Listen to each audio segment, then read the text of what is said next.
The stemware caught the candlelight as I balanced the tray against my hip, weaving through the Friday night crowd at Celestino. 5 months of working here had taught me to navigate the narrow spaces between tables without disturbing the expensive conversations happening around me. The restaurant hummed with the kind of energy that came from people who had money to burn and nowhere else they needed to be.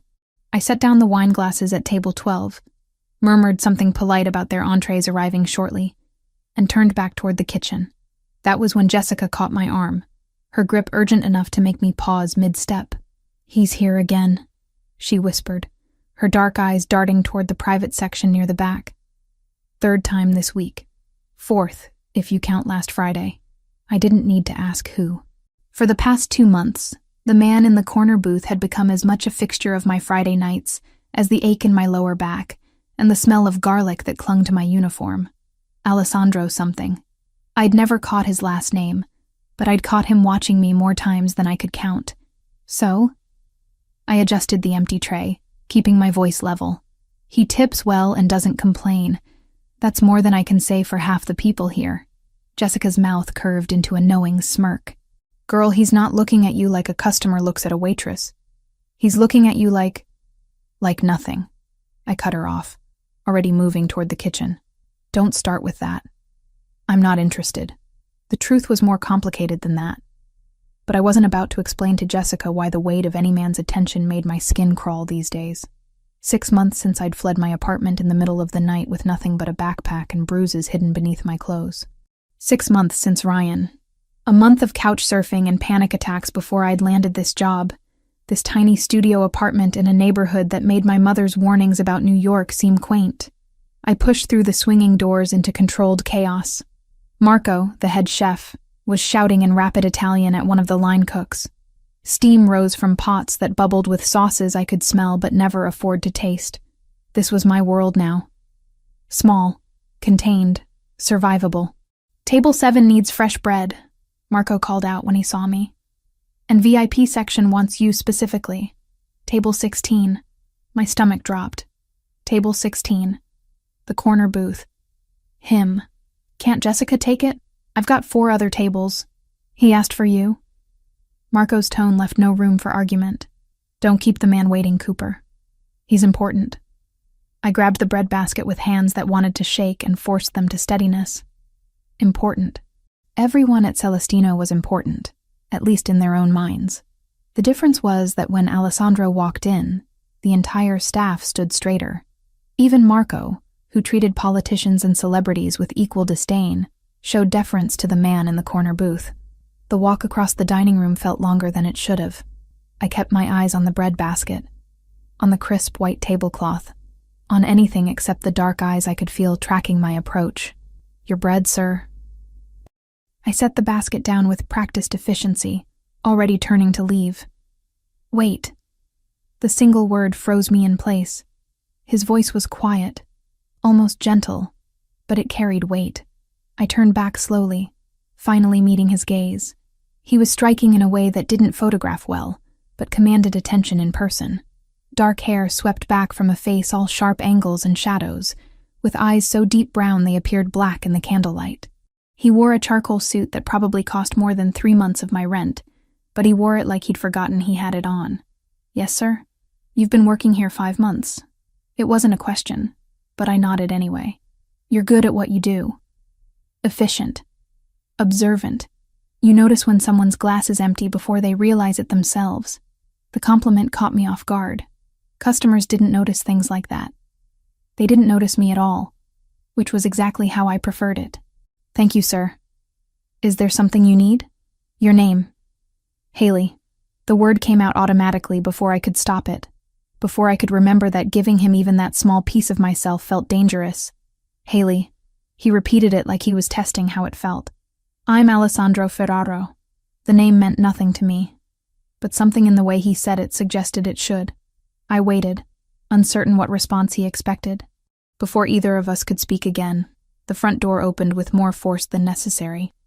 Cold November air rushed in, carrying with it a laugh I recognized with the kind of visceral dread that lived in my bones. Ryan. He stood in the entrance with a woman I didn't recognize draped on his arm. Blonde. Tall. Everything I wasn't.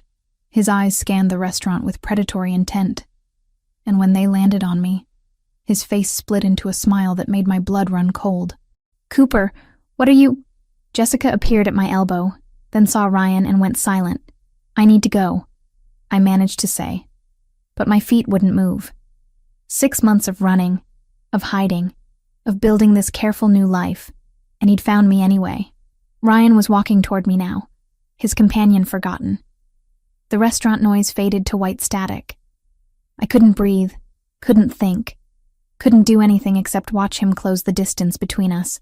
"Haley, there you are." His voice carried across the dining room, pitched to draw attention. "I've been worried sick. You just disappeared, babe." Didn't return any of my calls. The lie was so smooth, so practiced. In his version of events, I was the unstable one.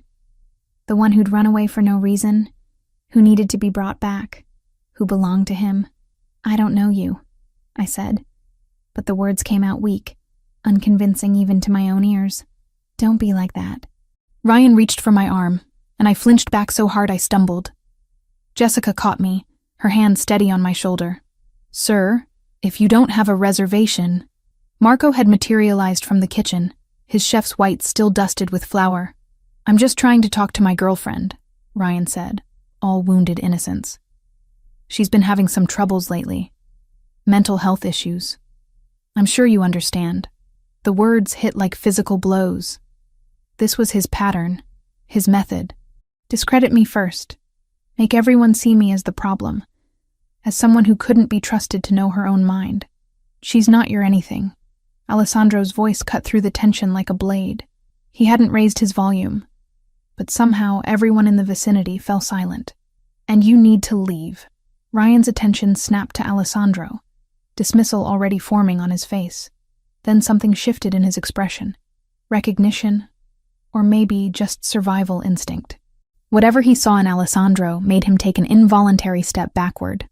"This is a private matter," Ryan tried, but the confidence had drained from his voice. "Nothing that happens in my establishment is private." Alessandro stood, and I realized for the first time how tall he was, how solid, how utterly unmovable he appeared. "You're disturbing my guests and harassing my staff. Leave now, or I'll have you removed." "Your establishment?" Ryan laughed, but it sounded hollow.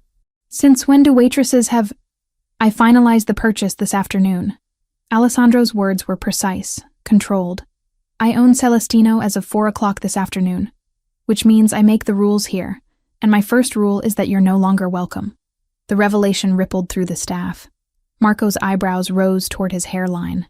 Jessica's grip on my shoulder tightened. I stood frozen, trying to process what I was hearing. Alessandro moved past me, placing himself between Ryan and me with deliberate physicality.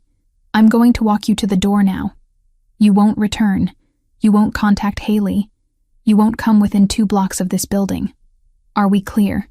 Ryan's jaw worked as he calculated his options. His date had already disappeared, probably embarrassed by the scene. The other diners watched with the kind of fascinated horror people reserve for car accidents. "Crystal," Ryan finally spat. He turned his glare on me. "You always did need someone to fight your battles, didn't you?" Pathetic. The insult barely registered. I was too busy watching Alessandro guide Ryan toward the exit with a hand that never quite touched him, but somehow communicated absolute authority. The door closed behind them, and the restaurant exploded into whispered conversations. "Girl," Jessica's voice was awed. "What just happened?" I had no idea. Alessandro returned moments later, his expression unreadable. He walked directly to me, and every instinct I had screamed to run, to hide, to make myself small and invisible again. "Are you all right?" he asked quietly. I nodded because I didn't trust my voice. "That man will not trouble you again. You have my word." He glanced at Marco, who still hovered nearby. "Haley should take the rest of the evening off. Paid, obviously. She's had a shock." "I don't need—" I started, but Alessandro held up a hand. "Please." The single word carried neither command nor plea, just a simple request. "Let me do this much." Marco was already nodding, making shooing motions toward the back. Jessica took my arm, guiding me toward the staff room. I went numbly, my mind struggling to catch up with everything that had just happened. I changed out of my uniform in a daze. When I emerged, the restaurant had returned to its normal rhythm, as if the confrontation had been nothing more than a brief interruption. Only Alessandro remained in the hallway, leaning against the wall with his hands in his pockets. "I'll have my driver take you home," he said. "That's not necessary." The words came out sharper than I intended. "I can take the subway. It's nearly 11. The subway isn't safe at this hour. I do it every night." Something flickered across his face. "That ends tonight." The presumption in his voice sparked anger through the numbness. "You don't get to make that decision." "You're right." He straightened, pulling something from his pocket. A business card, heavy cream stock with just a phone number embossed in black. "But I hope you'll accept this, at least. If you need anything at all." I took the card because refusing seemed more difficult than accepting. Our fingers brushed in the exchange, and I jerked my hand back like I'd been burned. If he noticed my reaction, he didn't comment. "The offer of a ride stands. My driver is waiting outside. I'm fine walking." I clutched my bag against my chest like a shield. "But thank you for earlier with Ryan." "You don't need to thank me for basic human decency, Haley." The way he said my name, careful and deliberate, made something warm and terrifying unfurl in my chest. I shoved it down ruthlessly. "Good night, Mr. Ferraro." "Alessandro," he corrected gently. "And good night." I left through the back entrance, my heart hammering against my ribs. The November air bit through my thin jacket as I hurried toward the subway entrance 3 blocks away. I made it half a block before I realized a black car was crawling along the curb behind me, maintaining a careful distance. His driver, following me home whether I'd agreed or not. I should have been angry, should have been terrified by the presumption, by yet another man deciding what was best for me without asking. Instead, as I descended into the subway station and the car finally drove away, all I felt was a confusing mixture of relief and something dangerously close to gratitude. I pulled the business card from my pocket as the train rattled through the tunnel. Just a phone number. No name, no company. Just a lifeline I hadn't asked for but couldn't quite bring myself to throw away. Monday morning arrived with the kind of gray light that made Manhattan look washed out and tired. I showed up for my shift at Celestino 15 minutes early, as always, expecting the usual routine of prep work and coffee strong enough to strip paint. What I didn't expect was Marco pulling me aside before I'd even clocked in. "Cooper, we need to talk." He gestured toward his cramped office behind the kitchen, his expression unreadable. My stomach dropped. This was it. Alessandro had reconsidered whatever impulse had made him defend me Friday night, and now I was losing the one stable thing in my carefully reconstructed life. I followed Marco into the office, my mind already calculating how many shifts I could afford to miss before my landlord started the eviction process.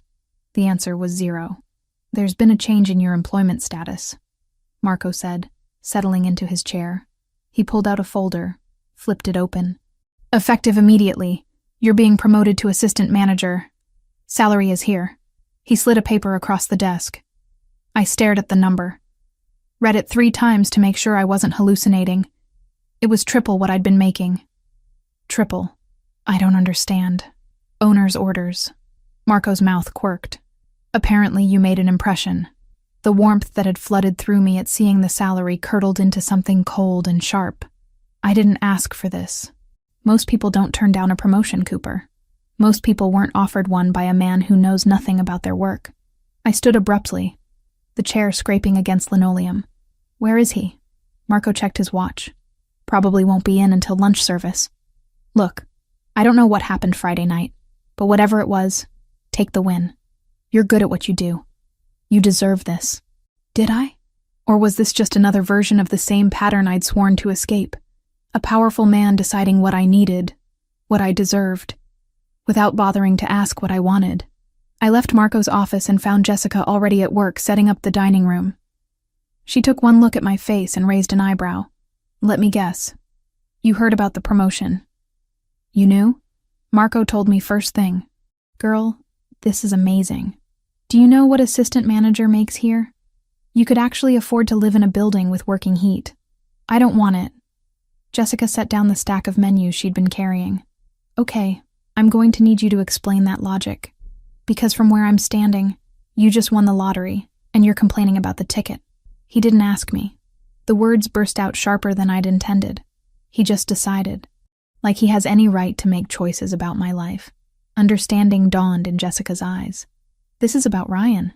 This is about me not being some charity case for another controlling man to fix. Haley, Jessica's voice gentled. I've been working here 3 years. I've seen Alessandro Ferraro exactly 6 times before 2 months ago. You know what he did for the last assistant manager when she asked for a raise? He said no.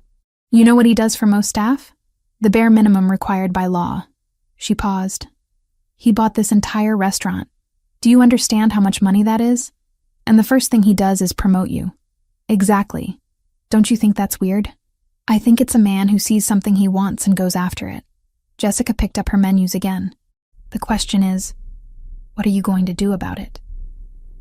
I spent the morning shift in a haze of resentment and confusion, my movements automatic as I took orders and delivered food. The lunch rush started at 11:30, and right on schedule, Alessandro walked through the door.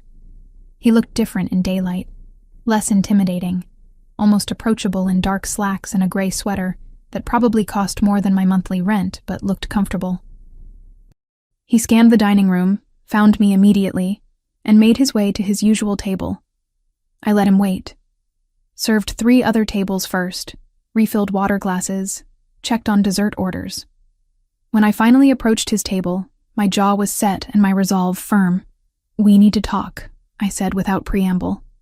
He glanced up from the menu he'd been pretending to read. Then talk. Not here. Marco's office. 5 minutes. I didn't wait for his response, just turned and walked away.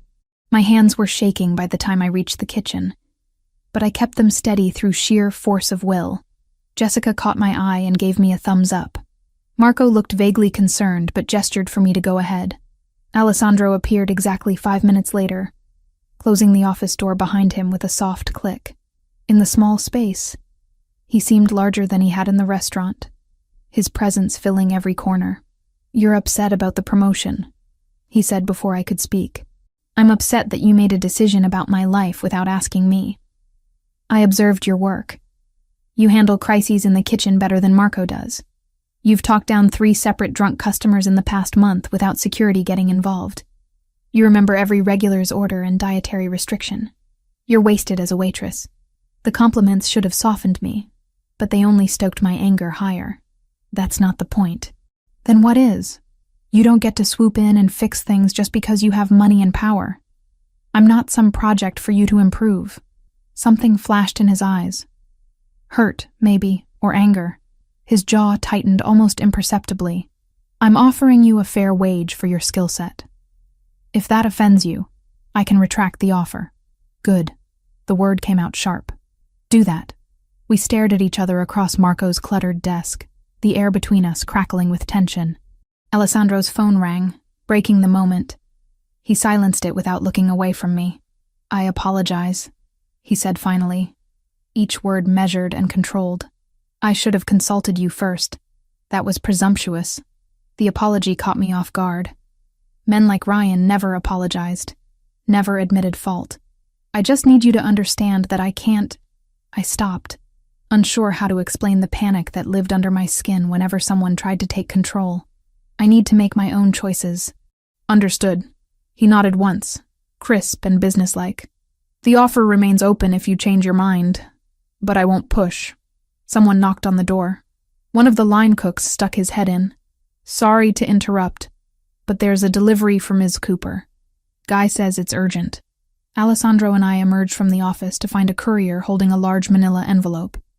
He checked his clipboard. Haley Cooper? That's me. The envelope was heavy, official. My name and the restaurant's address were printed on the front in sterile block letters. My hands felt numb as I tore it open. Legal documents spilled out. A restraining order. Against me. Filed by Ryan Mitchell. Claiming I'd been harassing him with obsessive phone calls and threatening messages. It was dated Friday night, hours after the incident at the restaurant. The world tilted sideways. I grabbed the counter to steady myself, the papers shaking in my grip. Every word was a lie. But they were official lies, stamped and signed by a judge. Ryan's father was a judge. He had connections, resources, the ability to make his version of reality legally binding. Let me see that. Alessandro's voice came from somewhere far away. He took the documents from my nerveless fingers, his eyes scanning the text with rapid precision. His expression hardened with each line he read. "This is fabricated," he said flatly. "I know that. You know that. But his father is Judge Mitchell. Do you know how much power that is?" My voice cracked. "I can't afford a lawyer. I can't fight this. He's going to destroy me, and there's nothing I can do about it." Alessandro pulled out his phone and walked a few steps away, speaking in rapid Italian to someone on the other end. I heard words I recognized. Lawyer, immediately, false accusation, mixed with ones I didn't. He spoke with the kind of authority that suggested the person on the other end had no choice but to comply. When he ended the call, he came back to me. "My attorney will have this dismissed by end of business today. You can't just watch me." He held up the restraining order. "Ryan Mitchell has made a critical error. He filed false legal documents. That's a crime, and his father's position won't protect him from serious criminal charges if I choose to pursue them." "Why would you do this?" The question burst out of me. "You don't know me. You don't owe me anything. Because it's wrong." He said it simply, as if that explained everything.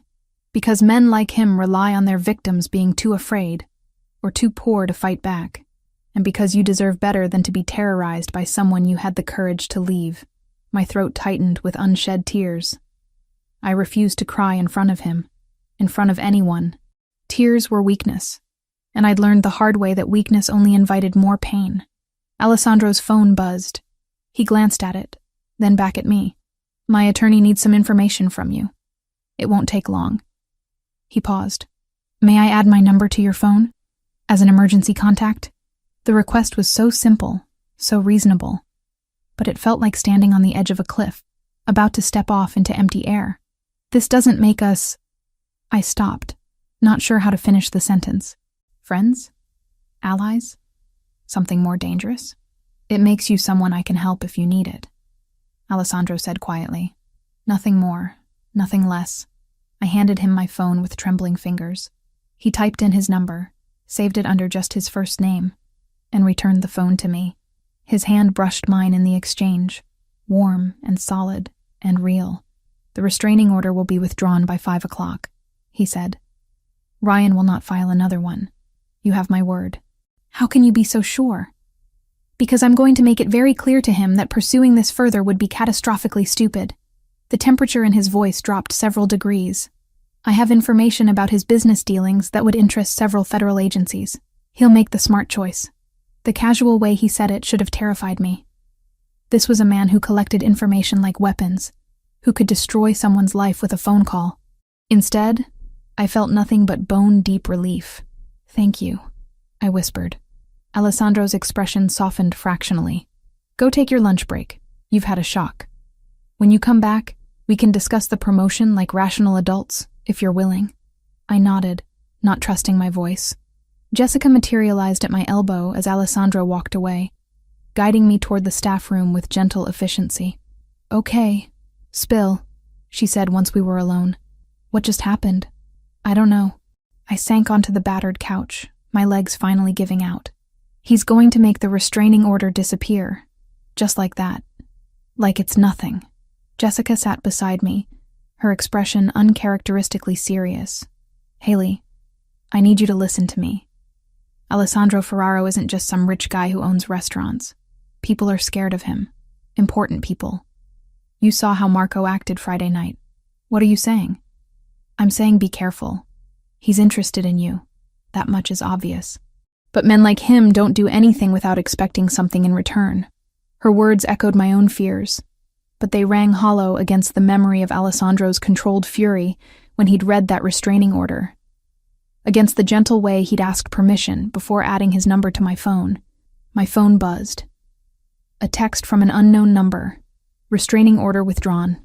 Judge Mitchell has been formally walled off from anything involving you going forward. Ryan has been strongly encouraged to relocate out of state. You're safe now. A. I showed the message to Jessica. Her eyebrows rose toward her hairline. "Girl," she said slowly, "that man just made a legal problem disappear in under 2 hours. On a Monday. Do you understand how much power that takes?" I did. And it terrified me almost as much as it reassured me. My phone buzzed again. This time it was from Ryan's number. Just 3 words. "You'll regret this." My blood turned to ice. Alessandro had been wrong. Ryan wasn't smart enough to back down, wasn't rational enough to recognize when he was outmatched. He would keep coming, keep trying to hurt me, until one of us was destroyed. I forwarded the message to Alessandro without letting myself overthink it. His response came immediately. "Noted. Forwarding to my attorney. This constitutes harassment. Ryan is building his own legal grave." Then another message. "You're safe, Haley. I meant what I said." Jessica read the exchange over my shoulder and whistled low. "Okay. Maybe I was wrong. Maybe he's one of the good ones. There are no good ones," I said automatically, the words worn smooth by repetition. "Just ones who hide it better. Or maybe," Jessica said gently, "you're so used to men like Ryan that you can't recognize when someone actually gives a damn about you." I didn't have an answer for that. 2 weeks slipped by in a rhythm I hadn't expected to find comforting. Alessandro came to Celestino 4 times each week, always requesting a table in my section, always ordering the same dishes, always leaving before the restaurant closed. We spoke in careful pleasantries about the weather, the menu, nothing that ventured into personal territory. Jessica said it was the most restrained courtship she'd ever witnessed. I refused to call it courtship at all. The promotion sat between us like unexploded ordnance. I hadn't accepted it. But I hadn't formally declined either. Alessandro seemed content to let the question hang unanswered, which only made me more suspicious of his motives. Ryan had gone quiet. No messages, no surprise appearances, nothing. The restraining order had vanished from public record, as if it had never existed. Alessandro's attorney had sent me a brief email confirming everything was resolved, with a phone number to call if I needed anything else. I'd saved the number and tried not to think about how much that legal work must have cost. Friday night found me closing down my section, my lower back aching from 8 straight hours on my feet.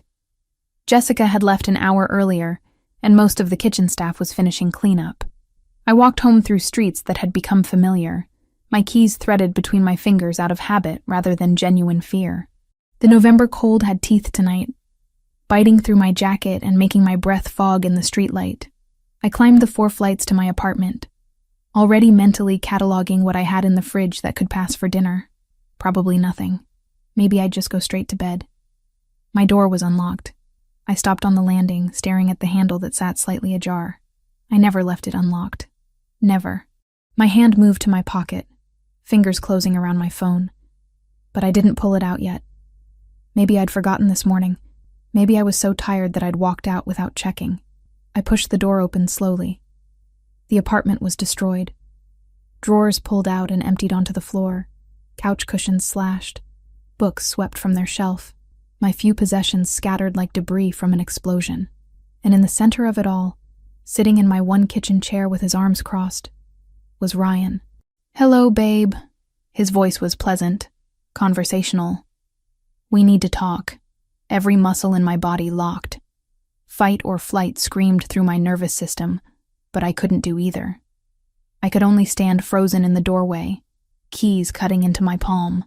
"How did you get in here?" "I didn't need a key to get in, Haley. You never were very observant."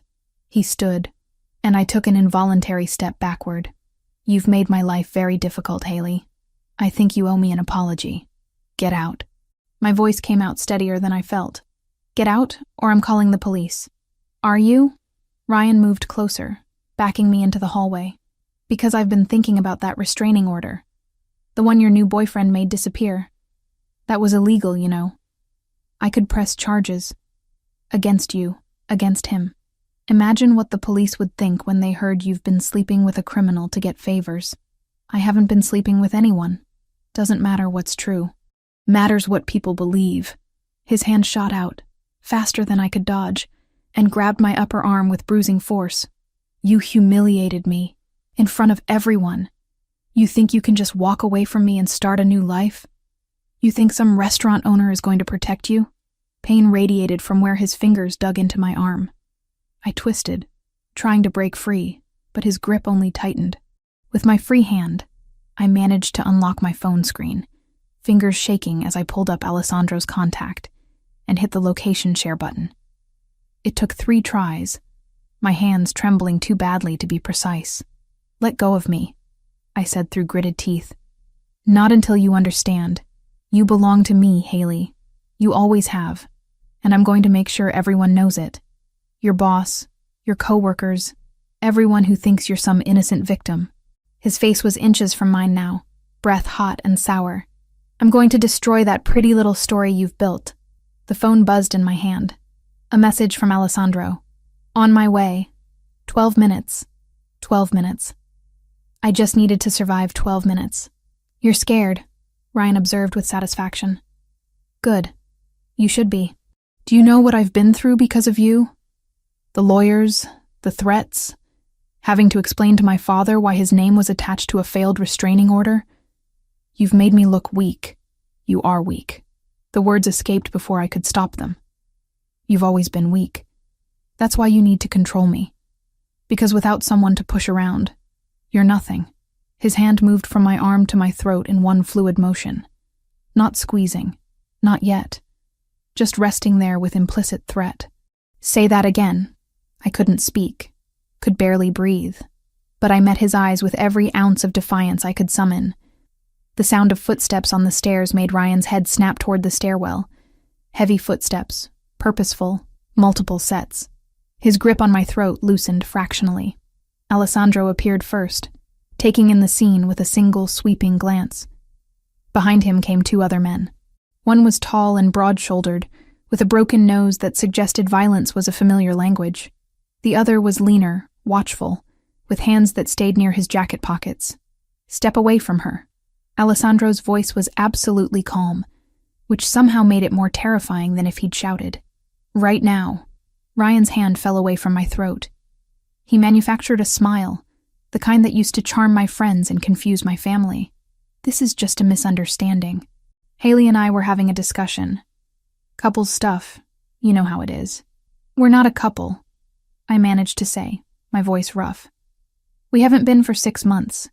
Alessandro moved closer, placing himself between Ryan and me with deliberate physicality. "Did he hurt you?" I wanted to say no, to minimize it, to make this whole situation disappear, but Alessandro was looking at my arm, at the place where Ryan's fingers had left red marks that were already darkening to bruises. Something in his expression shifted. The careful control slipped for just a moment, and what showed beneath was cold and absolutely merciless. "Michael," he said without taking his eyes off Ryan, "remove our guest from the building. Make sure he understands that returning to this address would be inadvisable." The broad-shouldered man moved with surprising grace. He didn't touch Ryan, just positioned himself in a way that made retreat the only logical option. Ryan looked between them, calculations running behind his eyes. "This isn't over," he said to me. "Yes," Alessandro said quietly. "It is. If you contact Ms. Cooper again, if you come near her workplace or her home, if you so much as think about her too loudly, you'll discover exactly how unpleasant I can make your life. Am I being clear? You're threatening me in front of witnesses. I'm making you a promise. There's a difference." Alessandro's tone never changed, never rose, never wavered from that deadly calm. "Michael will escort you out now. The next time you need escorting, it won't be nearly so polite." Ryan looked at me one last time, something like hatred burning in his eyes, then let himself be guided toward the stairs. The lean man followed, and their footsteps echoed down the stairwell until the building's front door slammed shut. Only then did Alessandro turn to me. "Are you hurt anywhere else?" I shook my head, not trusting my voice. Now that the immediate danger had passed, my legs felt unsteady. I leaned against the wall, trying to keep myself upright through sheer determination. Alessandro surveyed the destroyed apartment, his jaw tightening. He didn't have a key. "I didn't give him one," I said, staring at the damage. "I never would." The admission felt like failure. "The lock is broken." Alessandro crouched by the door, examining the mechanism. He damaged it, forcing his way in. This door won't lock properly tonight. Alessandro's thumb moved over his phone. Michael is calling the police and the building manager, he said, voice clipped with control. There will be a report. Photos. A paper trail. His gaze lifted to mine. He doesn't get to do this and vanish into the dark. I'll wedge a chair under the handle. I've done it before. He stood, brushing off his hands. You're not staying here. I don't have anywhere else to go. There's a hotel 3 blocks from Celestino, the Meridian. I'll take you there tonight. Tomorrow we can discuss a more permanent solution. The presumption in his voice sparked anger through my shock. You can't just decide that. I can, and I am. He pulled out his phone. You're in shock. Your apartment is compromised, and your ex-boyfriend just demonstrated that he has no regard for your safety. Those are facts. The logical response is to remove you from this location immediately. I can't afford a hotel. The words came out sharp, humiliating. I can barely afford this place. Alessandro didn't even pause. I'm paying for it. No. I pushed off from the wall, anger giving me strength. I don't want your charity. I don't want to owe you anything. Something flashed across his face. Frustration, maybe, or hurt. This isn't charity. This is basic human decency. You're not safe here. Let me help you. Why? The question burst out of me. Why do you care? You barely know me. Because Ryan was right about one thing. Alessandro's voice dropped lower. I am going to protect you. Not because you're weak. Not because I want to control you. But because I can, and he can't, and someone should. We stared at each other across my ruined apartment. I could feel my resistance crumbling, worn down by fear and exhaustion, and the simple fact that he was right. I wasn't safe here. One night, I said finally. Just tonight. Tomorrow I'll figure something else out. Alessandro nodded. One night. I'll help you pack what you need. He moved through my apartment with efficient purpose, finding my backpack amid the destruction and beginning to gather clothes. I watched numbly as he folded my things with unexpected care, selecting practical items without asking for guidance. A change of clothes, toiletries from the bathroom, the book I kept on my nightstand. Ready? He asked when the bag was full. I took one last look at the apartment. It had never been much, but it had been mine. My first place after escaping Ryan. My first taste of real independence. Seeing it destroyed felt like watching a piece of my hard-won freedom crumble. Yes, I whispered. The drive to the hotel passed in silence. Alessandro's car was warm and quiet, insulated from the city noise. I pressed my forehead against the cool window and tried not to think about how much my arm hurt where Ryan had grabbed me. The Meridian was the kind of hotel I'd walked past 100 times without ever imagining I'd stay there. Marble floors, crystal chandeliers, staff in uniforms that probably cost more than my weekly paycheck. Alessandro guided me through the lobby with a hand at the small of my back, speaking quietly to the front desk clerk. The suite is ready, Mr. Ferraro, the clerk said, handing over a key card. Is there anything else you require? Privacy, Alessandro said simply. The suite was on the 12th floor, all clean lines and muted colors, with a view of the city that made Manhattan look almost beautiful. I stood in the doorway, unable to make myself walk inside. It felt like crossing a threshold I couldn't uncross. Haley, Alessandro's voice was gentle. You're safe here. No one knows you're in this building except me and the front desk, and they won't tell anyone. The door locks. The room is paid for. You can rest. Thank you. The words came out barely audible. I don't know what I would have done if you hadn't... Don't. He held up a hand. You don't need to thank me for doing what should be done. Get some sleep. We'll talk in the morning about next steps. He turned to leave, and something in me panicked at the thought of being alone with my thoughts, with the memory of Ryan's hand on my throat. Alessandro. He stopped, looked back. Thank you anyway, even if you think I shouldn't say it. His expression softened in a way I'd never seen before. Good night, Haley. Lock the door behind me. I did, the deadbolt sliding home with a solid click that made me feel fractionally safer. Then I stood in the middle of the beautiful suite and finally let myself fall apart. Morning light filtered through the hotel curtains in shades of gold that seemed too gentle for how I felt. I'd spent most of the night staring at the ceiling, replaying Ryan's hand on my throat, the casual violence in his grip, the promise of worse to come. Sleep had come in fitful bursts around 4 a.m, leaving me groggy and disoriented when someone knocked on the suite door at 8. I checked the peephole before opening it. Alessandro stood in the hallway holding a cardboard tray with 2 coffee cups and a white paper bag that smelled like fresh pastries. Behind him stood an older woman in a tailored gray suit, her silver hair pulled back in a neat bun, carrying a leather briefcase. "Good morning," Alessandro said when I opened the door. "I brought breakfast. And my attorney. I hope that's acceptable." I must have looked as wrecked as I felt because his expression shifted to concern. "Did you sleep at all?" "Some." I stepped back to let them in, suddenly aware that I was still wearing yesterday's clothes, that my hair was a disaster, that I probably looked like exactly what I was, someone barely holding it together. The attorney extended her hand with a professional smile. "Caroline Webb. Mr. Ferraro briefed me on your situation. I'm sorry you're going through this." We settled around the suite's small dining table. Alessandro distributed coffee with the kind of efficiency that suggested he'd done this before, while Caroline pulled documents from her briefcase and arranged them in neat stacks.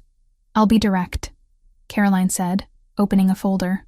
"Your ex-boyfriend filed a civil lawsuit against you yesterday afternoon.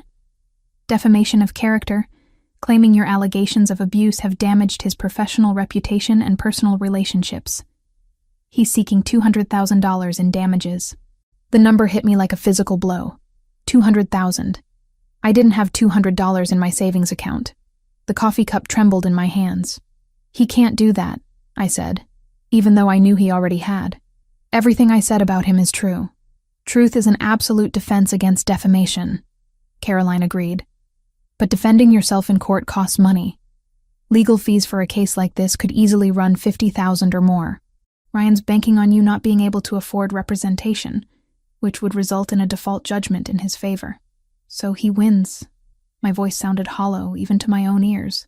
"He gets to destroy me, and there's nothing I can do about it." "That's not what I said." Caroline's tone was firm, but not unkind. "I'm willing to represent you pro bono. No charge for my services." I looked between her and Alessandro, trying to understand the catch. "Why would you do that?" "Because I don't like bullies," Caroline said simply. "And because Alessandro asked me to. We've worked together for 15 years. When he tells me someone needs help, I listen." Alessandro had been quiet during this exchange, his attention seemingly focused on his coffee, but I could feel him watching me, gauging my reactions. "There's more you should know," Caroline continued. "I did some preliminary investigation into Ryan Mitchell's background. He owes approximately $80,000 to various creditors, including some individuals who don't take kindly to missed payments. He has a pattern of behavior with former girlfriends. 2 separate women filed complaints about harassment and assault, but both cases were dismissed when the women suddenly declined to testify. Likely they were paid off or intimidated into silence. Each revelation made my stomach tighten. I'd known Ryan was cruel, but hearing it laid out in legal terms made it real in a way my own experiences hadn't. "He blames you for his current circumstances," Caroline said. "The loss of social standing, the financial pressure, probably other things that have nothing to do with you, but that he's decided to attribute to you anyway. Men like him need someone to blame for their failures. What do I do?" The question came out small, defeated. "First, you stop blaming yourself." Caroline's voice softened. "Second, you let me handle the legal aspects. Third, and this is important, you accept that you're not safe in your current living situation and make appropriate arrangements." I looked at Alessandro. "You told her about the apartment." "I told her you needed options," he corrected. "The offer stands. I own a property in Chelsea. There's a vacant unit on the 5th floor. It's yours for 6 months while we resolve this situation legally. Rent-free." I can't accept that.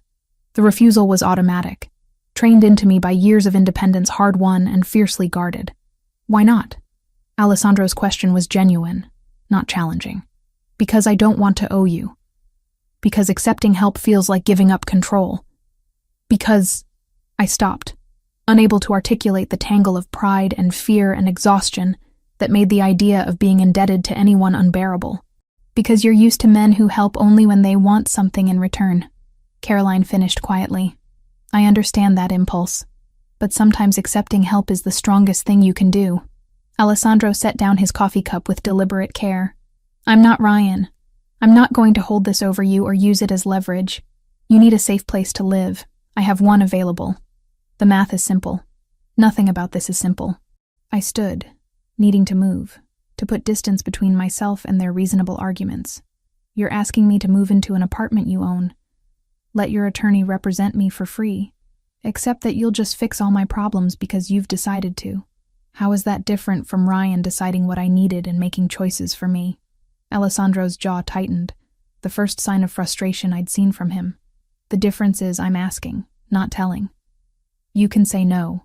You can walk out of this hotel right now. Go back to your broken apartment. Face Ryan alone with no resources and no protection. That's your choice to make, not mine. The bluntness of his words stung because they were true. I didn't have other options. I'd been running on pride and stubbornness for so long that I'd forgotten how to recognize genuine help when it was offered. I need time to think, I said finally. Of course. Caroline began gathering her documents. Take all the time you need. My contact information is in here. She handed me a folder. Call me when you're ready to discuss the lawsuit defense. Or don't. But know that the offer remains open. They left together, and I was alone again with my coffee going cold and my thoughts spiraling. The suite felt too large, too quiet, too much like a cage even though the door was unlocked and I could leave whenever I wanted. I spent the rest of Saturday in that hotel room, ordering room service I barely touched and avoiding the calls from Jessica that started around noon. By Sunday, I'd watched every movie the hotel offered and memorized the pattern of cracks in the ceiling. By Monday, I was climbing the walls with restless anxiety. Alessandro didn't call, didn't text, didn't show up with more coffee and reasonable arguments. His absence felt louder than his presence had. Tuesday morning, Jessica appeared at my door with a duffel bag and a determined expression. Marco told me where you were. I'm not leaving until we talk. I let her in because refusing seemed like more effort than I could muster. She took one look at the room service trays scattered across the coffee table and made a disapproving sound. Girl, you look terrible. Thanks. That's helpful. You know what I mean. She sat on the couch, patted the cushion beside her. Talk to me. What's going on in that head of yours? I sat, pulling my knees up to my chest. He wants me to move into an apartment he owns.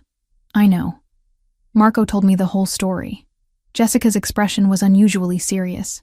He also told me what Ryan did to your place, and that you've been hiding out here for 3 days instead of accepting help. It's not that simple. Actually, it is. You're making it complicated because you're scared. I'm not scared. The lie felt transparent even as I said it. You're terrified, Jessica corrected gently. Terrified of owing someone. Terrified of being controlled again. Terrified that accepting help makes you weak. Am I close? I pressed my face against my knees, unable to answer. Listen to me, Haley. I've known you for 5 months. In that time, I've watched you work double shifts to pay rent, seen you skip meals to save money, heard you turn down every offer of help like it's poison. She paused. And I've also seen the way Alessandro looks at you. That man is not trying to control you. He's trying to help you. There's a difference. How can you be sure? Because controlling men don't ask permission. They don't respect boundaries. They don't hire expensive attorneys and then disappear for 3 days to give you space to think. Jessica took my hand. Ryan conditioned you to see kindness as manipulation. But not everyone is Ryan. Her words settled into the quiet spaces of my thoughts, finding cracks in my defenses. What if I accept, and he expects something in return? Then you leave. You have that power. You've always had it. Jessica squeezed my hand. But I don't think he will. And I think you're using that fear as an excuse not to let someone care about you. I wanted to argue, to defend my carefully constructed walls. But exhaustion had worn me down to something closer to honesty. I don't know how to do this, I whispered. I don't know how to accept help without feeling like I'm giving up pieces of myself. Maybe that's the point. Maybe accepting help isn't about giving up anything. Maybe it's about admitting you deserve to have people in your corner. We sat in silence for a while, Jessica's presence steady and grounding. Finally, she pulled out her phone and set it on the coffee table between us. Call him. Thank him properly for what he's done. And if you want to accept the apartment, accept it. If you don't, tell him no, and we'll figure something else out together. But stop torturing yourself by sitting here alone." She left the phone and let herself out, giving me privacy I hadn't asked for but desperately needed. I stared at the phone for 20 minutes before I picked it up. Alessandro answered on the second ring. "Haley," just my name, but I could hear the question in it. "Are you all right?" "No," I admitted, "but I will be, I think." "What do you need?" The question was so simple, so open. Not what he thought I needed, not what he'd decided was best. Just asking. "I need to accept your help," I said, the words coming easier than I'd expected. "The apartment, the attorney, all of it. If the offer still stands." "It does." His voice warmed perceptibly. "When would you like to see the place?" "Now, if that's possible. I can't stay in this hotel anymore. I'm losing my mind. I'll be there in 10 minutes. He arrived in 8, looking like he'd run the whole way. His hair was slightly disheveled, his jacket unbuttoned, and there was actual relief in his expression when he saw me. "You're sure about this?" he asked. "No, but I'm doing it anyway." Something like respect flickered across his face. "That's the bravest thing you could have said." The drive to Chelsea passed in comfortable silence. Alessandro didn't push me to talk, didn't ask questions, just let me exist in the quiet space of the car while the city rolled by outside. The building was beautiful in an understated way. Red brick with white trim, a small courtyard garden, security cameras discreet but visible. The lobby was clean and well-maintained without being ostentatious. "5th floor," Alessandro said, leading me to the elevator. "Corner unit. It's been vacant for about 6 months. I had it cleaned and furnished last month. Just basic pieces, but you can add whatever you'd like." The apartment took my breath away. Hardwood floors, large windows that let in afternoon light, a kitchen with actual counter space, a bedroom that could fit more than just a bed. It was twice the size of my old place, 100 times nicer, and the rent would normally be completely beyond my means. "The building has security," Alessandro was saying, walking me through the space. "Cameras in the lobby and hallways, coded entry at the front door. The locks are new. I had them changed last week. You'll be the only one with a key." "Last week," I repeated. "You did this last week, before you knew if I'd accept?" He had the grace to look slightly embarrassed.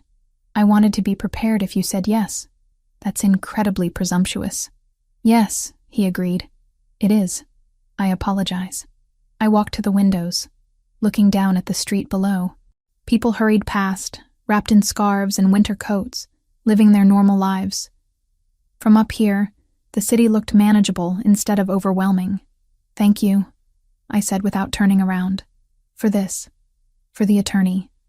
For showing up when I needed help. For respecting my space when I needed time. For all of it." I heard him move closer, stopping a careful distance behind me. "You're welcome. For what it's worth, I don't do this lightly. Involving myself in someone's life. But something about you—" He stopped, searching for words. "You deserve to feel safe. Everyone does. But you especially." "Why especially?" "Because you're still fighting. After everything he put you through, you're still standing. That takes strength most people don't have." I turned to face him. He was close enough that I could see the amber flecks in his dark eyes, the faint lines at the corners that suggested he didn't smile often, but sometimes did. "I'm not as strong as you think I am." "You're stronger." His voice was certain. "Moving into this apartment doesn't make you weak or indebted or anything except smart. It makes you someone who recognizes when accepting help is the strategic choice." "Strategic," I echoed, almost smiling. "Is that what we're calling it? Would you prefer I call it what it is? Me wanting to make sure you're safe because the alternative is unacceptable?" His expression turned serious. "I sleep better knowing you're in a building with security cameras and working locks. Call it selfish if you want, but it's true." The admission hung between us, honest and vulnerable in a way I hadn't expected from him. "I'll take it," I said. "The apartment. For 6 months, like you offered.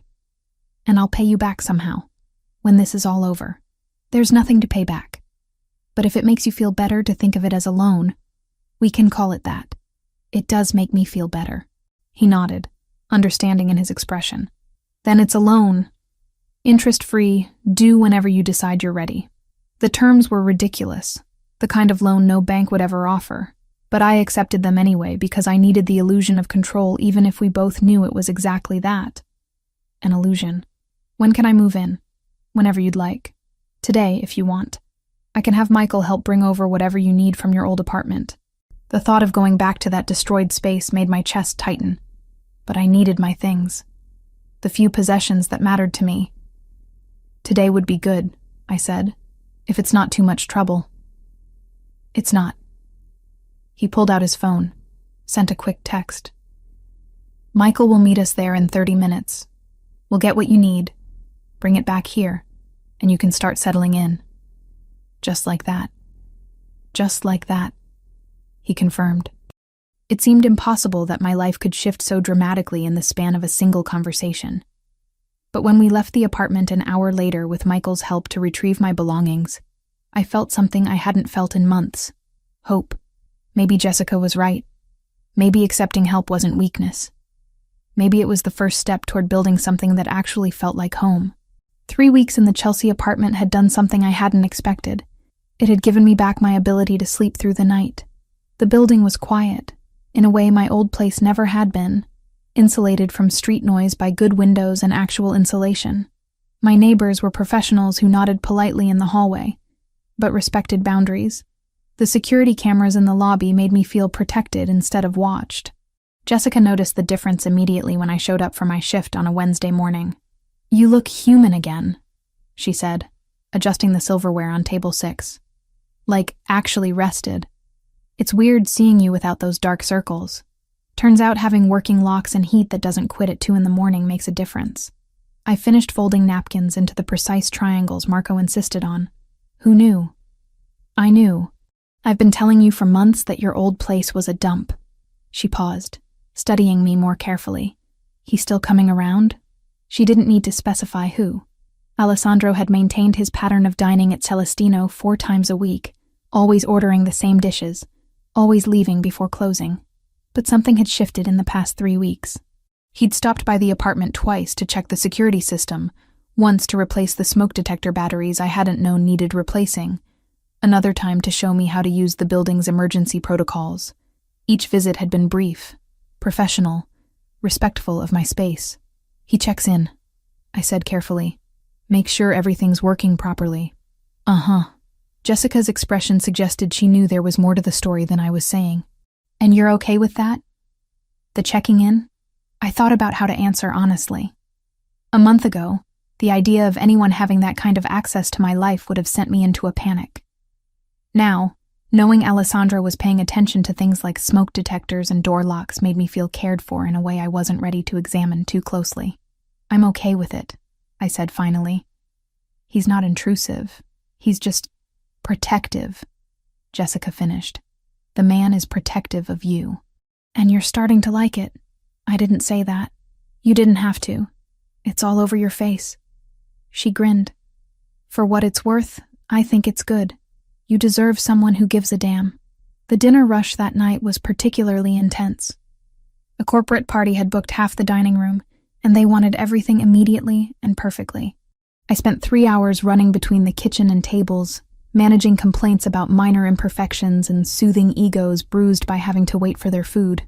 Alessandro arrived at 8, settling into his usual corner table with a book I couldn't see the title of. I brought him water without being asked, already anticipating his order. "Busy tonight," he observed, glancing at the corporate crowd that was getting progressively louder with each round of wine. "They're celebrating closing some deal. They'll be here until we kick them out." I pulled out my order pad. "The usual?" "Please." He closed his book, giving me his full attention in that way he had that made me feel like the only person in the room. "How's the apartment? Any issues?" "It's perfect, really. You don't need to keep checking. I'll decide what I need to check." There was no heat in the words, just statement of fact. The heat is adequate. The hot water pressure is good. Everything is more than adequate. It's the nicest place I've ever lived. I meant it as simple truth, but something in his expression softened at the admission. Good. That's good. I was about to head to the kitchen with his order when the sound reached us. Sharp, unmistakable. 3 cracks in rapid succession that made everyone in the restaurant freeze. Gunshots. Close. Too close. Alessandro was on his feet instantly, phone already to his ear. Michael. Status. He listened for 3 seconds. Lock it down. Send everyone home now. Yes, including the kitchen. Marco appeared from the back, his face pale. Was that what I think it was? 3 blocks south. Alessandro's voice was absolutely controlled, but I could see tension in the line of his shoulders. Close the restaurant. Send your staff home with security escorts. No one walks alone tonight. You can't just... Marco started, then seemed to remember who he was talking to. Yes, sir. Right away. The restaurant dissolved into organized chaos. Staff members grabbed coats and bags, while Alessandro made rapid calls arranging transportation. The corporate party sobered up fast, calling their own cars with shaking hands. Within 20 minutes, Celestino was empty except for Marco, Alessandro, Jessica, and me. Jessica. Alessandro turned to my friend. Michael is outside with a car. He'll take you wherever you need to go. I can take the subway. Michael will take you. It wasn't a request.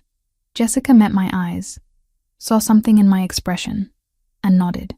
Thanks. Haley, I'll call you tomorrow. She squeezed my arm on her way out, leaving me alone with Alessandro and Marco. I'll lock up, Marco said. You two should go. I followed Alessandro out the back entrance where his car waited, engine running. The driver I didn't recognize held the door open, his expression carefully neutral. Alessandro gestured for me to get in first, then slid in beside me. The car pulled away from the curb smoothly, but I could feel the tension radiating from Alessandro like heat from a furnace. His jaw was tight, his hands clenched into fists on his thighs. In the dim light from passing street lamps, I noticed something dark spreading slowly across his left sleeve. You're bleeding, I said, the words coming out sharper than intended. It's nothing. Let me see. I reached for his arm, and he pulled away slightly. Haley, it's just a graze. I've had worse. The casual way he said it made my blood run cold. A graze from what? Those gunshots? I was closer than I should have been. It's already stopped bleeding. I'll clean it when I get home. Or you could let me clean it at my apartment since we're going there anyway. I kept my voice level, but my hands were shaking. You said I needed an escort home. Fine. But you're going to let me look at that wound. He studied me for a long moment, then nodded once. If it will make you feel better, it will. The rest of the drive passed in heavy silence. When we reached my building, Alessandro dismissed his driver with instructions to return in an hour. I led him upstairs, hyper-aware of his presence behind me, of the way he moved with careful precision that suggested pain he was hiding. Inside the apartment, I pointed to the bathroom. Sit on the edge of the tub. I'll get supplies. He obeyed without argument, which told me the injury was worse than he wanted to admit. I found the first aid kit he'd insisted on stocking in my bathroom cabinet weeks ago, and returned to find him carefully peeling off his jacket and rolling up his shirt sleeve. The wound was a deep gash across his upper arm, still oozing blood. Not life-threatening, but definitely more than a graze. This needs stitches, I said, opening the kit with trembling hands. It's fine. Just clean it and wrap it. Alessandro, I can't go to a hospital. Too many questions. His eyes met mine, and I saw something raw in them. Please, just do what you can. I wanted to argue, but the look on his face stopped me. Instead, I soaked gauze in antiseptic and began cleaning the wound as gently as I could. He didn't flinch, didn't make a sound, just sat perfectly still while I worked. What happened? I asked quietly. And don't tell me it was random violence. Those shots were too close to the restaurant to be coincidence. Alessandro was silent for so long I thought he wouldn't answer. Then, do you really want to know? Once I tell you, you can't unknow it. I want to know. I pressed clean gauze against the wound, applying pressure. I think I deserve to know why someone shot at you close enough that I heard it. He took a breath, let it out slowly. There's a Russian organization that's been trying to expand into territory I control. Shipping routes, primarily. We've been negotiating, but talks broke down last week when they realized I wasn't going to concede the ports. Tonight was their way of sending a message. What kind of message? That they know about you. His voice went flat. They've been watching the restaurant. They know you work there. They know you live in a building I own. They're trying to figure out if you're valuable enough to me to be used as leverage. The gauze in my hands went still. Used as leverage for what? To make me give them what they want. Territory, money, concessions. They think if they threaten you, I'll fold. He looked up at me, his expression harder than I'd ever seen it. They're not entirely wrong. The implications settled over me like cold water. This is about me. They shot at you because of me. No. His hand caught mine, stopping my movements. They shot at me because they're desperate and stupid. You're not responsible for what they choose to do, but I am the reason you're a target. I've been a target my entire adult life, Haley. That's not new. What's new is having someone I care about potentially in their crosshairs. He released my hand, letting me go back to bandaging. Which is why I need to give you an option. My hands resumed their work automatically while my mind raced ahead. What kind of option? I have connections. People who can create new identities, relocate people safely. I can have you out of the city in 48 hours. New name, new job, new life somewhere they'll never find you. You'd be completely safe. The offer hung in the air between us, stark and final. He was giving me an escape route, a way out of the danger that came with knowing him. I should have been grateful. Should have been already planning what to pack. No, I said simply. Haley, no. I finished wrapping the bandage, securing it with careful precision. I'm not running again. I spent 6 months running from Ryan, and it didn't make me safe. It just made me alone. This is different. These people are dangerous, I know. You've made that clear. I stepped back, meeting his eyes. But here's what you don't seem to understand. I'm tired of running. I'm tired of letting fear make my decisions. And I'm tired of men telling me what's best for me without asking what I actually want. What do you want? His voice was quiet, intense. I want to stop feeling like my life is something that happens to me instead of something I choose. I wrapped my arms around myself, suddenly cold despite the bathroom's warmth. I want to feel like I matter to someone without it being about control or ownership. The words caught in my throat. What I wanted was standing in front of me, wounded and worried, and offering me safety at the cost of everything else. I want to stay, I finished softly. Here. In this apartment, at my job, in this city. With you in it. Something shifted in Alessandro's expression. The careful control cracked, showing something raw and unguarded beneath. He stood slowly, favoring his injured arm, and moved close enough that I could feel the heat of him. You don't know what you're saying. You don't understand what being close to me means. Then explain it to me. I refused to step back, refused to let fear win again. Tell me exactly what it means so I can make an informed choice instead of one made out of panic. It means security escorts, limited freedom, always looking over your shoulder. It means people like the Russians will see you as a weapon to use against me. His jaw tightened. It means I'll do everything in my power to keep you safe. But there are no guarantees. No promises that nothing will ever happen. Life doesn't come with guarantees. My voice was steadier than I felt. Ryan taught me that. The difference is with you, I get to choose. You're not forcing me into anything. You're offering me options and respecting whatever I decide. You're right, I am. He lifted his uninjured hand, fingers hovering near my cheek without quite touching. But I need you to be absolutely certain. Because if you stay, if you choose this, I won't be able to let you go. The admission hung between us, heavy with meaning. This wasn't about protection anymore. This was about something neither of us had been willing to name until now. I'm certain, I whispered. His control finally snapped. The hand at my cheek moved to cup the back of my head, fingers tangling in my hair as he pulled me close. His mouth found mine with desperate precision, kissing me like I was oxygen and he'd been drowning. I kissed him back with equal desperation, my hands fisting in his shirt, pulling him closer despite his injury. All the tension of the past 3 weeks, all the careful distance we'd maintained, exploded into this single point of contact. He kissed like he did everything else, with absolute focus and intensity. His good arm wrapped around my waist, pressing me against him. I could feel his heart hammering against my chest, could taste coffee and something darker on his tongue. When we finally broke apart, both breathing hard, his forehead rested against mine. "This is a terrible idea," he said, but he didn't let go. Probably. My hands were still twisted in his shirt. But I'm done making only safe choices. He pulled back enough to look at me, his eyes searching mine. "You're vulnerable right now. Scared. I won't take advantage of that." "You're not taking advantage. I'm choosing you." I met his gaze steadily.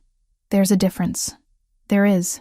His thumb traced my lower lip with heartbreaking gentleness. "Which is why I'm going to leave now. Before we do something you'll regret in the morning."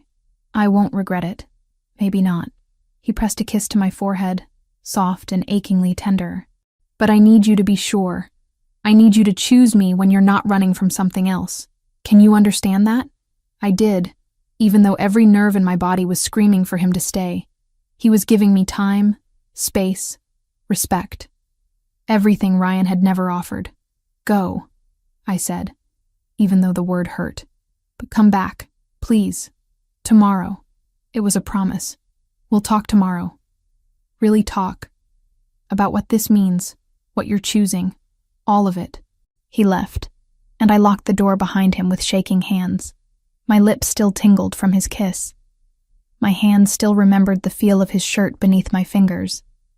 Every part of me wanted to chase after him, to pull him back, to finish what we'd started. But he was right. I needed to be sure, needed to choose him from a place of strength, not fear. Tomorrow, I would make that choice. Tonight, I would let myself feel the weight of it, the possibility and the danger and everything in between. Alessandro didn't come back the next day, or the day after that. By the third day, I'd stopped checking my phone every 5 minutes for messages that never arrived. By the fifth day, Jessica was giving me concerned looks every time she caught me staring at his empty table during dinner service. "He's avoiding you," she said on the 7th night, after we'd closed, and I was wiping down tables with more force than necessary. "And you're pretending you don't care." "I'm not pretending anything." I scrubbed at an imaginary stain. "He's busy. He has businesses to run. A life that doesn't revolve around me." "Right. And that's why Michael has been doing the security checks instead of him." I'd noticed. Michael had shown up twice in the past week to verify the building's systems, both times with polite efficiency and absolutely no explanation for Alessandro's absence. He'd been professional, thorough, and completely unwilling to answer any questions about his boss. "Maybe he changed his mind," I said, the words tasting bitter. "Maybe he realized getting involved with someone like me is more trouble than it's worth." Jessica stopped restocking napkins and turned to face me fully. "Or maybe he's scared. Did you consider that? Men like Alessandro don't get scared. Everyone gets scared, Haley. Especially when they care about something enough to lose it." She paused, studying my face. "You should talk to Michael. Really talk to him. I bet he knows more than he's letting on." I dismissed the idea at the time, but it stuck with me through the rest of the week. By Friday, when Michael showed up for another security check, I was ready. "We need to talk," I said, as he was preparing to leave my apartment. "And not about smoke detectors." Michael paused, his hand on the door handle. He was a big man, easily 6'3", with shoulders that suggested he'd been hired more for intimidation than conversation. But his eyes were kind beneath the professional mask. "About Alessandro," I continued when he didn't respond. "About why he's avoiding me. That's not my place to discuss, Ms. Cooper." I kissed him. He kissed me back. Then he disappeared. I think that makes it at least partially my place. I crossed my arms, trying to project confidence I didn't feel. "Please, I need to understand what I did wrong." Something shifted in Michael's expression. He closed the door and moved back into the apartment, leaning against the counter with a sigh. "You didn't do anything wrong," he said finally. "Alessandro is protecting you. From himself. That doesn't make sense." "It does, if you know his history." Michael hesitated. clearly weighing how much to reveal. He had a sister. Younger. Her name was Sophia.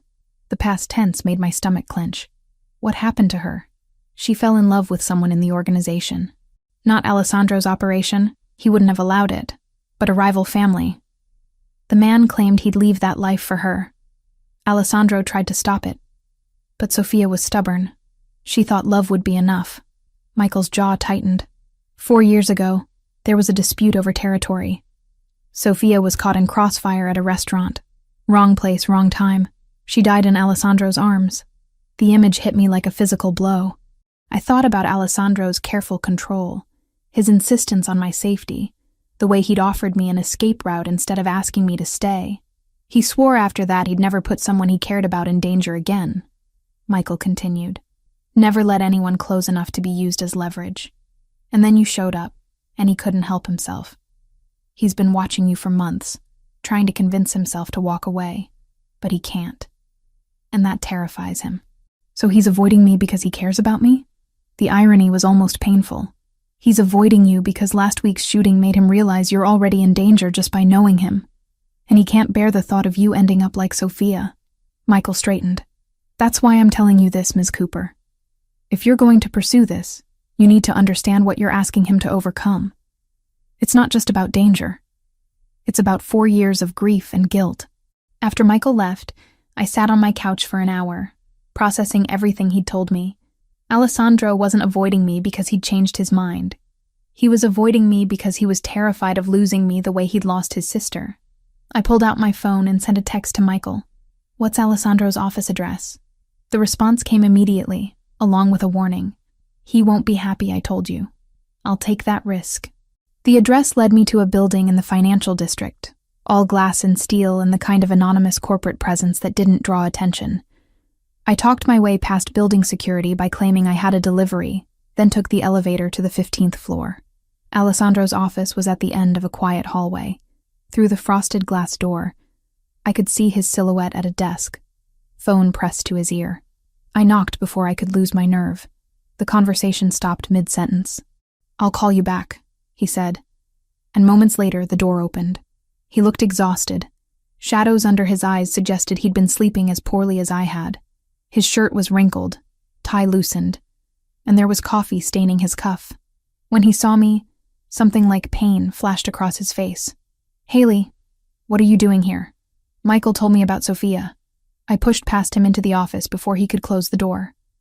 About what happened to her. About why you've been avoiding me. Alessandro's expression closed off immediately. Michael had no right. He had every right. Someone needed to tell me the truth instead of letting me think you'd just decided I wasn't worth the trouble. I turned to face him. Anger and hurt and understanding all tangled together. You can't protect me from everything, Alessandro. And you can't make my choices for me. I watched my sister die because she chose to be with someone in this life, he said, his voice raw. I held her while she bled out on a restaurant floor. Do you understand what that means? What it did to me? I understand that it was tragic and unfair, and not your fault. I took a step closer, but I'm not Sophia. And you're not the person who killed her. You can't punish yourself forever for something you couldn't control. I can keep you safe by staying away from you. No, you can't. The Russians already know about me. They already see me as leverage. Staying away won't change that.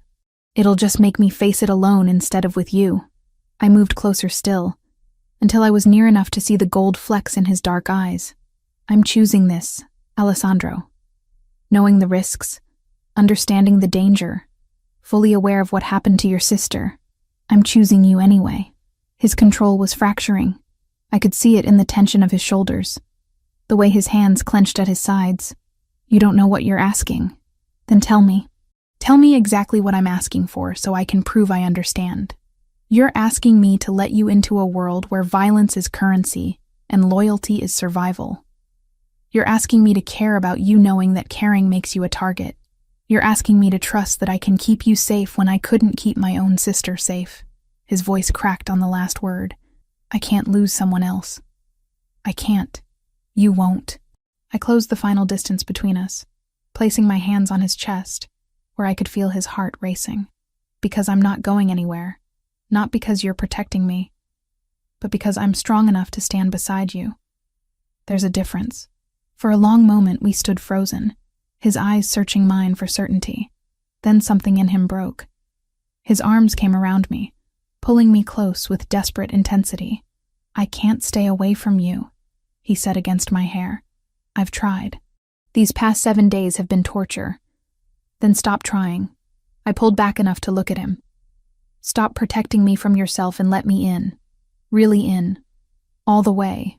His mouth found mine in answer, the kiss deeper and more certain than the one we'd shared in my bathroom. This wasn't desperation or fear. This was choice. His hands framed my face like I was something precious, and I kissed him back with everything I had. When we finally broke apart, both breathing hard, he rested his forehead against mine. "No more avoiding," he said. "No more pretending I can walk away. But you need to promise me something." "What?"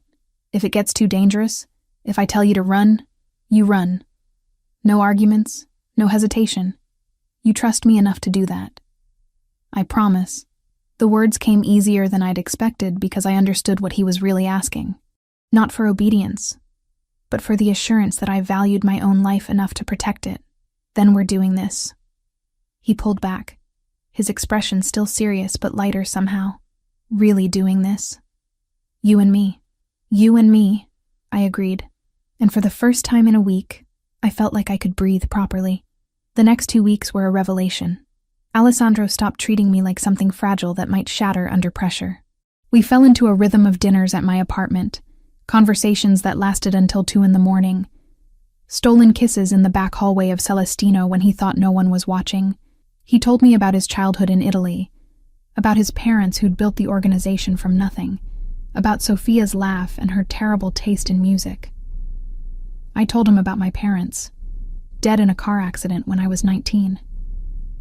About the student loans I'd taken to put myself through culinary school. About the dreams of being a chef that Ryan had systematically crushed. About the shame of staying as long as I had with someone who hurt me. "Shame is a weapon abusers use," Alessandro said one night, his fingers tracing patterns on my arm as we lay on my couch. "It keeps you silent, keeps you from seeking help. You survived him. That's not shameful. That's strength." Jessica noticed the change immediately. She pulled me aside during a slow lunch service, her expression caught between happiness and concern. "You two are together now," she said. It wasn't a question. "Yes. Good. He's been different these past 2 weeks. Lighter. I didn't think Alessandro Ferraro knew how to be light." She paused. "Just promise me you're being careful. Not just physically, emotionally. I promise. Because I see the way you look at him, girl. And I see the way he looks at you. This isn't some casual thing. This is real." She was right. What Alessandro and I had was terrifyingly real, built on honesty and trust, and the kind of vulnerability neither of us had offered anyone else. It should have scared me. Instead, it felt like the first genuine thing I'd had in years. The charity event was Alessandro's idea. A small fundraiser for a children's hospital, he explained. Low-key, minimal publicity, just local business people supporting a good cause. I could wear something comfortable, meet a few of his associates, leave whenever I wanted. I borrowed a wine-colored dress from Jessica, simple and elegant without being flashy. Alessandro picked me up in his car, and the approval in his eyes when he saw me made me feel beautiful in a way I hadn't felt in years. The event was exactly what he'd promised, understated and genuine. I met his business partners, shook hands with people whose names I recognized from news articles, drank champagne that probably cost more than my weekly paycheck. Alessandro kept his hand at the small of my back, a constant warm presence that made navigating the unfamiliar social territory bearable. We were leaving when someone asked for a photo. "Just a quick picture for the hospital's website," the organizer explained. Alessandro looked at me, silently asking permission. I nodded. The photo was innocent, his arm around my waist, both of us smiling at the camera, nothing scandalous or newsworthy. I forgot about it the moment it was taken. 3 days later, it was everywhere. Someone had posted it to social media with a caption identifying Alessandro by name. From there, it spread, shared, commented on, dissected by people who had opinions about who Alessandro Ferraro spent time with and why. I was working a dinner shift when Michael appeared, his expression grim. He spoke quietly to Alessandro, who'd been dining alone at his usual table. I watched Alessandro's face harden, watched him pull out his phone and scroll through something that made his jaw clench. He stood abruptly and crossed to where I was refilling water glasses. "We need to go. Right now. I'm in the middle of my shift. Marco will understand." "Michael, bring the car around to the back entrance." His hand found mine, squeezing once. "Please, Haley. Trust me." The urgency in his voice cut through my confusion. I followed him to the back, calling an apology to Jessica as we passed. She waved me on, her expression worried but understanding. In the car, Alessandro finally showed me his phone, the photo from the charity event, reposted dozens of times with increasingly speculative captions. But that wasn't what made my blood run cold. It was the message he'd received an hour ago. A photo of me leaving Celestino that morning, edited to show a red laser sight centered on my back. "The Russians," I whispered. "They're escalating, making it clear they know exactly where to find you." His voice was controlled, but I could hear the fury beneath it. "I'm pulling you from the restaurant effective immediately. You're not to go anywhere without security. Anywhere at all. For how long? Until I eliminate the threat." He met my eyes. "I know you want autonomy. I know you hate feeling controlled. But this is non-negotiable. Your safety comes first." I wanted to argue, wanted to insist I could still live my life despite their threats. But the image of that laser sight kept flashing through my mind. "Okay," I said quietly. "What do you need me to do?" Relief washed over his features. "Stay at the apartment. Michael will be stationed in the building. Jessica can visit, but only after being cleared by security. I'm handling the Russian problem personally." "How?" His expression went cold. "You don't want to know." He was probably right. But as we drove through the city toward my apartment, past people living normal lives without death threats and organized crime, I wondered what exactly I'd chosen. Not just Alessandro, but everything that came with him. When we reached the building, Alessandro walked me up himself. At my door, he pulled me close, holding me like he was afraid to let go. "This will be over soon," he promised, "and then we can have something that looks like normal." "I don't think we're built for normal," I said, but I held him just as tightly. After he left, I called Jessica. She answered on the first ring. "I heard what happened," she said immediately. "Marco told everyone. Are you okay?" "I'm safe. Scared, but safe." I sank onto the couch, exhaustion catching up with me. "Jessica, I don't know if I can do this. Living in fear, having security escorts, knowing there are people who want to hurt me just because of who I care about. Then you know how he feels every single day," she said gently. "Welcome to loving someone whose life comes with complications." The word hung between us. Love. I hadn't said it yet, hadn't let myself think it. But Jessica was right. This was what love looked like in Alessandro's world. Fierce and protective and terrifying. "I'll come by tomorrow," Jessica promised. "Bring food and terrible movies. We'll get through this." After we hung up, I sat alone in my apartment, doors locked and security systems armed, and thought about choices. I'd chosen Alessandro knowing the risks. Now I had to prove I was strong enough to live with those consequences. 4 days of protective custody had taught me several things about myself. First, I was terrible at sitting still. Second, daytime television was designed to slowly erode human intelligence. Third, I missed Alessandro with an intensity that surprised me, even though he called twice daily and visited every evening after handling what he vaguely referred to as negotiations. I was pacing the apartment for the 100th time that Thursday afternoon when my phone buzzed with a text from Jessica's number. Relief flooded through me. She'd said she'd try to visit today if security cleared it. But the message made my stomach drop. "Haley, I need you. I'm at your old apartment. Ryan showed up. I'm scared. Please come. Can't talk. He might hear." My fingers flew across the screen trying to call her back.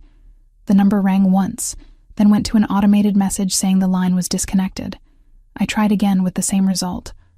Ryan. At my old apartment. with Jessica trapped there somehow. My mind raced through scenarios. None of them good. Jessica must have gone to retrieve something I'd left behind. And Ryan had been waiting. He knew we were friends. He'd use her to get to me. I grabbed my coat and keys, my hands shaking so badly I dropped them twice. The security guard Michael had stationed in the building lobby, a quiet man named David, stood as I rushed toward the exit.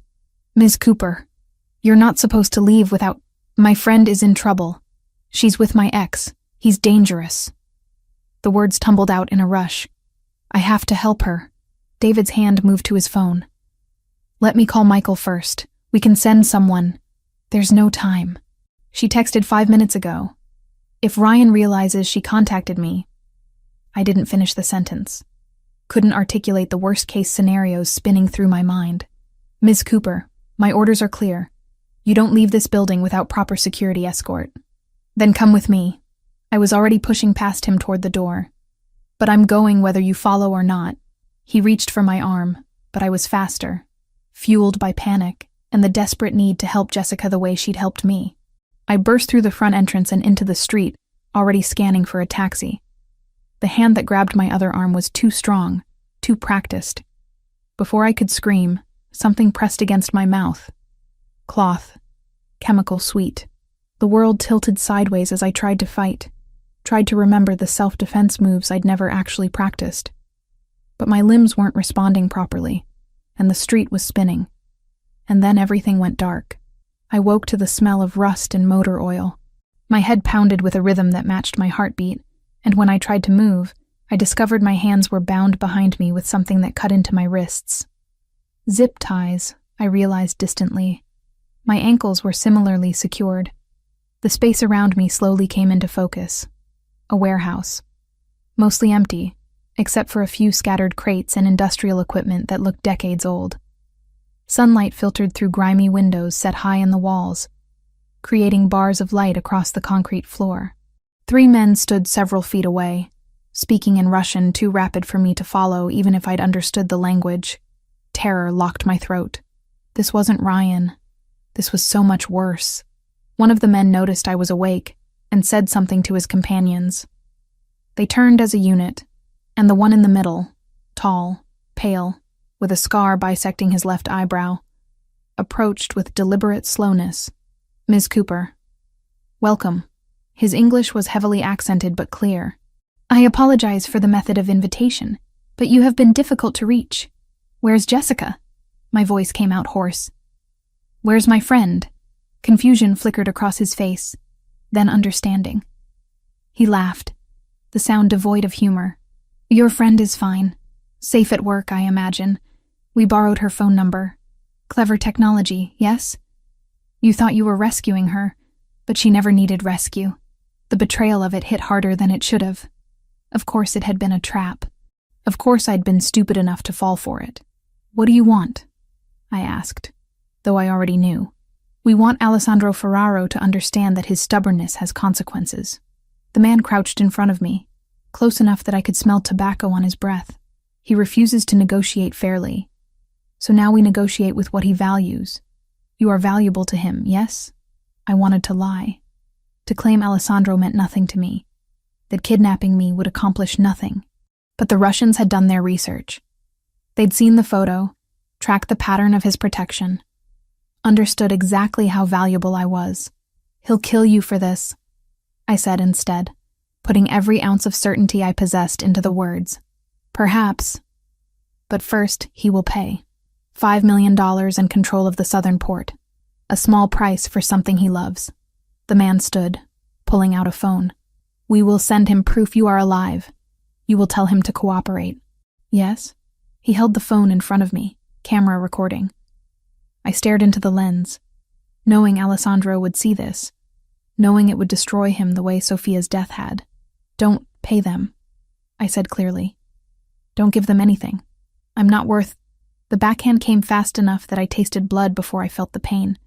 My head snapped to the side, stars exploding across my vision. "Try again," the Russian said calmly. "This time, ask him nicely to pay." I spit blood onto the concrete and met the camera's eye once more. "I love you," I said. Because if this was the last message Alessandro received from me, that needed to be in it.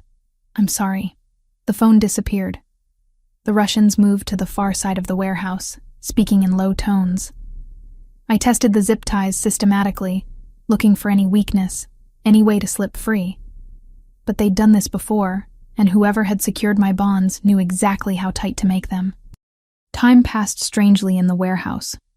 Could have been an hour, could have been 3. The sunlight shifted across the floor, tracking the afternoon's progress. I thought about Alessandro receiving that video, about the expression on his face when he saw me bound and bleeding, about Michael and Jessica and everyone who'd told me to be careful, to stay put, to trust that I was protected. I'd been so arrogant, thinking I could handle this world, thinking love and determination were enough to survive the kind of danger Alessandro lived with daily. The sound of an engine outside made all 3 Russians tense. The leader barked orders, and the other 2 pulled weapons from their jackets. Guns, matte black and professional. They took positions near the warehouse's main entrance, a massive rolling door that looked like it hadn't moved in years. "Your hero arrives," the leader said to me. "Right on schedule." So predictable. These men in love. The door began to rise with a mechanical screech that set my teeth on edge. A figure stood silhouetted in the opening. Alessandro, alone, carrying a black duffel bag that presumably held $5 million in cash. "Don't come in!" I shouted, my voice cracking. "It's a trap!" He came in anyway, because of course he did. His eyes found me immediately, and I watched something in his expression fracture at seeing me tied and injured. But his voice when he spoke was absolutely controlled. "I have what you asked for. Let her go. First, we verify the money." The Russian leader gestured to one of his men, who advanced toward Alessandro with weapon drawn. Everything happened at once. Glass shattered from above as figures dropped through the high windows on rappelling lines. Michael's voice shouted, "Down!" and Alessandro dove toward me while gunfire erupted from multiple directions. The warehouse transformed into chaos, shouting in Russian and English, the sharp crack of weapons, the smell of cordant burning in my nose. Alessandro's body covered mine, his weight pressing me flat against the concrete as bullets whined overhead. I felt rather than heard his sharp intake of breath, felt wetness spreading across his shoulder where it pressed against my cheek. "Stay down," he said through gritted teeth. "Don't move." The firefight lasted maybe 90 seconds, though it felt like hours. When silence finally fell, my ears were ringing, and my heart was trying to hammer through my ribcage. Alessandro rolled off me carefully, his face pale but determined. His shoulder was bleeding through his shirt, the wound spreading crimson across gray fabric. "You're hurt," I said stupidly, as if that wasn't obvious. "I'm fine." He pulled a knife from his pocket and began cutting through the zip ties with shaking hands. "Are you hurt?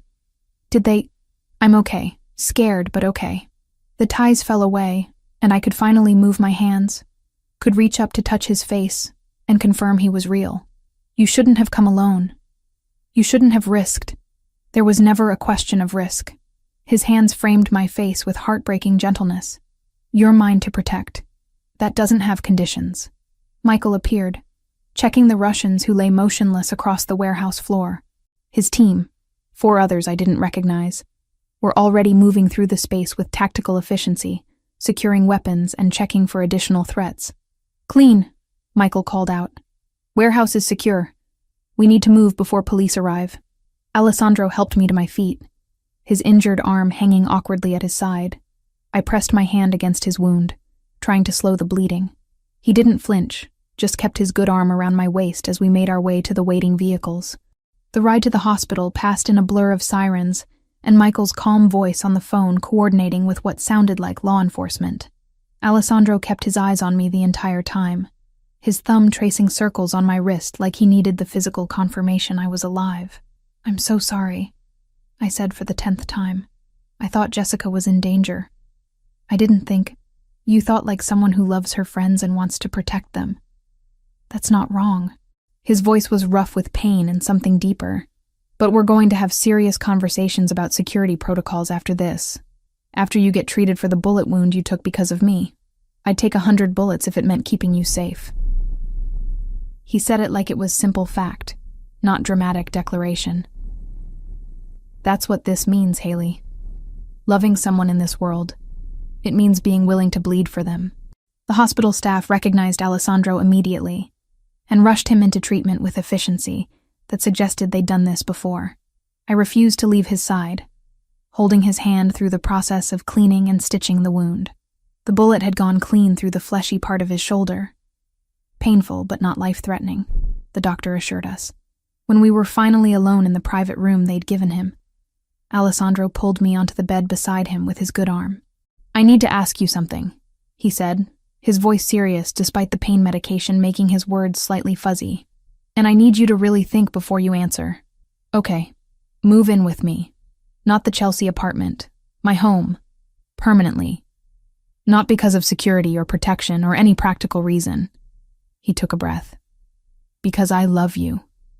Because I want to wake up next to you every morning and know you're safe and mine. Because I'm done pretending this is temporary." Tears I'd been holding back since the warehouse finally broke free. "I love you too. So much it terrifies me. Is that a yes?" "Yes." I kissed him gently, careful of his injuries. "Yes to all of it. Your home, your life, your impossible, dangerous, beautiful world. I choose you, Alessandro. Completely." His smile transformed his face, making him look younger than I'd ever seen him. "We'll figure out how to balance this. Your independence, my need to protect you. We'll find a way to make it work." "I know we will." 3 months later, I stood in Celestino's kitchen beside Jessica, reviewing the menu changes we'd implemented since Marco had promoted us to co-managers. The restaurant had thrived under our joint leadership, and I'd finally achieved the dream I'd thought Ryan had killed, being a real chef, creating dishes that people traveled across the city to taste. "The reservation book is full for the next 2 months, Jessica said, scrolling through her tablet. "We might need to hire another sous chef if this keeps up." "Good problems to have." I glanced at the engagement ring Alessandro had given me 2 weeks ago. Simple, elegant, exactly what I would have chosen. The wedding was planned for April, just a small ceremony with people who mattered. My phone buzzed with a text from Alessandro. "FBI raid went perfectly. Russian operation completely dismantled. You're safe now. Really, truly safe." It had taken months of careful evidence gathering, of Alessandro working with federal authorities to document everything the Russians had done. The kidnapping had given them all the justification they needed to move aggressively. Every member of the organization was now facing charges that would keep them locked away for decades. And Ryan had been arrested last month for conspiracy, fraud, and a dozen other charges after Alessandro had provided recordings of his dealings with the loan sharks who'd cooperated with authorities in exchange for reduced sentences. He'd be in prison for the next 10 years, minimum. "You okay?" Jessica asked, noticing my distraction. "I'm perfect." And I meant it. For the first time in my adult life, I felt genuinely safe, genuinely loved, genuinely certain of my choices. That evening, Alessandro picked me up from work in his car. The drive to his home, our home now, took us through Manhattan as the sun set, painting the buildings in shades of copper and gold. He reached across to take my hand, lacing our fingers together. "Have I told you today that I love you?" "Only twice." "You're slacking." "I love you." He kissed my knuckles. "I love your stubbornness and your courage, and the way you refuse to let me make decisions for you. I love you too. Even though you're overprotective and controlling and sometimes impossible." "Only sometimes?" I laughed, and it felt like freedom.